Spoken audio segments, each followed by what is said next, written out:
Manusia itu makhluk aneh. Kita bisa menciptakan pesawat supersonik tapi kalah oleh rasa bersalah dari masa lalu. Kita bisa menghafal nama bintang di langit, tapi lupa cara memaafkan diri sendiri. Ada bisikan kuno yang pernah bergaung ribuan tahun lalu, sederhana tapi tajam. Jangan berputus asa. Kebaikanmu akan membuat hidupmu lebih baik. Setelah usaha, belajarlah pasrah. Bebanmu selalu pas ukurannya dengan kekuatanmu. 4 kalimat ini kalau dijual di seminar motivasi bisa laris. Tapi anehnya, mereka sudah ada gratis sejak manusia bisa membaca harapan. Mari kita bedah satu persatu dengan pisau tumpul khas Nasaruddin Hoja. Tidak selalu rapi, tapi pasti bikin kita mikir.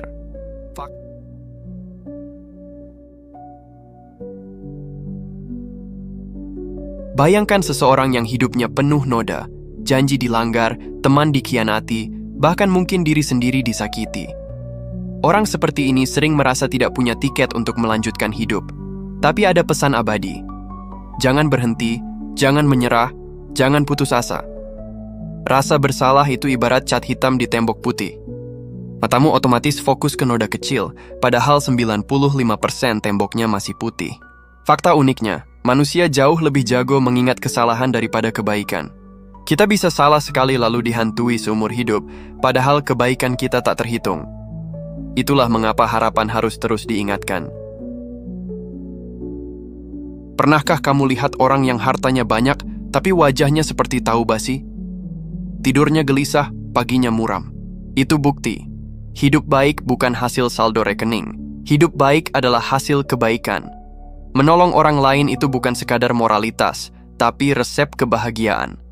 Psikologi modern sudah membuktikan, ketika kita berbuat baik, otak melepas dopamin, hormon bahagia. Jadi menolong orang lain itu sebenarnya bentuk egoisme pintar, bikin diri sendiri sehat mental. Hoja pernah berkata, orang yang menimbun kebaikan untuk dirinya sendiri tidak akan pernah merasa kenyang. Orang yang membagikan kebaikan, entah bagaimana selalu kenyang bahkan sebelum makan.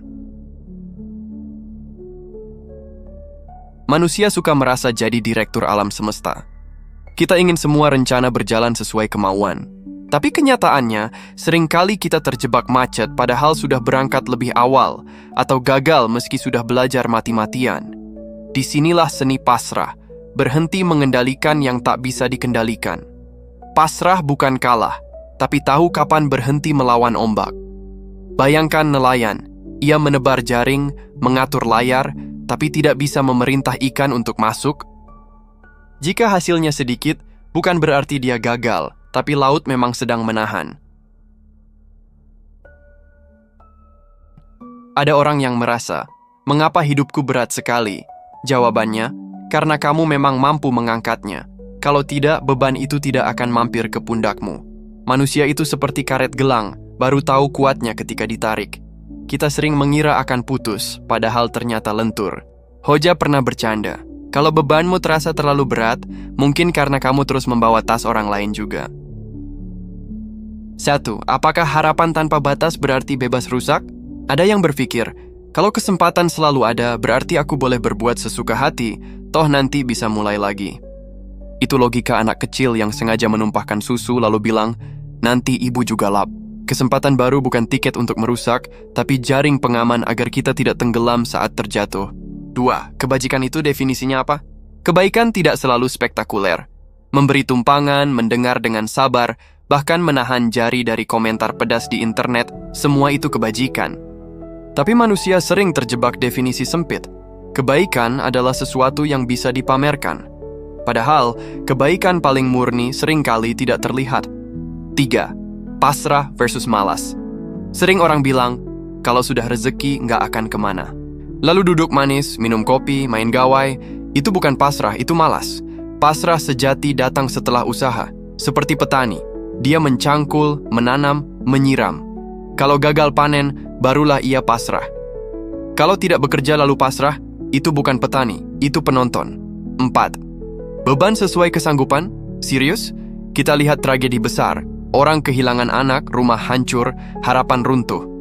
Ada yang bertanya, apakah benar manusia mampu menanggung semua ini?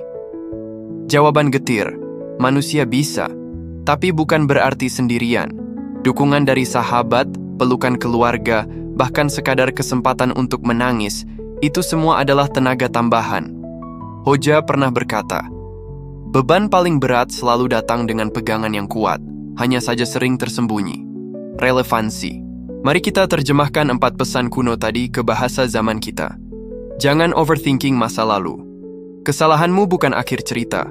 Hidup baik datang dari kebajikan, bukan dari kursus motivasi mahal. Sudah berusaha? Lepaskan sisanya. Jangan jadi direktur semesta. Kamu kuat, lebih kuat dari bayanganmu. Kalau dipakai dalam kehidupan modern, pesan ini mirip dengan terapi psikologi. Self-compassion, ampuni diri. Altruism, buat orang lain bahagia. Letting go, melepaskan yang tak bisa dikendalikan. Resilience, daya tahan menghadapi tekanan.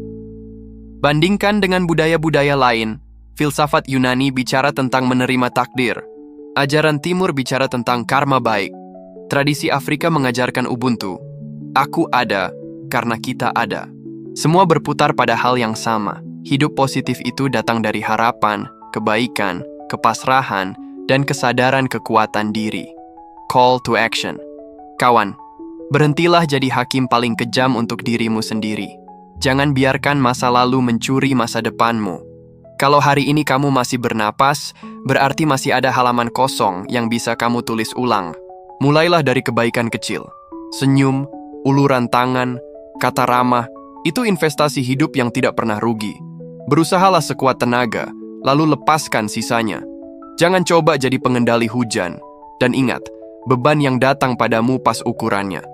Kalau terasa lebih berat, mungkin karena kamu belum sadar seberapa kuat sebenarnya dirimu. Hidup positif itu bukan hashtag media sosial. Itu perjalanan panjang.